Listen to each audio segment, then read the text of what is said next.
Welcome to Om school science fair big bang 1.0.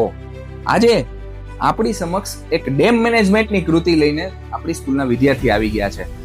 તમે વિચારો, વરસાદનું પાણી જો બધું દરિયામાં વહી જાય તો, પાણીનો ક્યાંય સંગ્રહ નહીં થઈ શકે તો, મીઠા પાણી એટલે કે પીવાના પાણીની, ખેતીમાં વપરાતા પાણીને, વીજળી ઉત્પન્ન કરવાના પાણીની તંગી સર્જાય.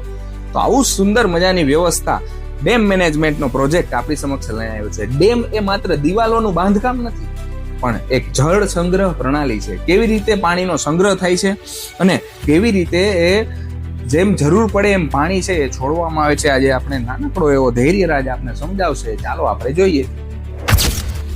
હું તો એક ક્રિકેટર રમું છું, બટ આજે હું આવ્યો સાયન્સ પ્રોજેક્ટ લઈને. મારું નામ રાઠોડ ધૈર્યરાજ, હું ધોરણ 7 માં અભ્યાસ કરું છું. Welcome to big bang 1.0. આજનો મારો પ્રોજેક્ટ ડેમ વોટર મેનેજમેન્ટનો છે. ડેમ, જ્યારે પણ ચોમાસામાં આપણે સાંભળ્યું હોય છે કે આ અમુક ડેમના દરવાજા અમુક ફૂટ ખોલવામાં આવ્યા છે.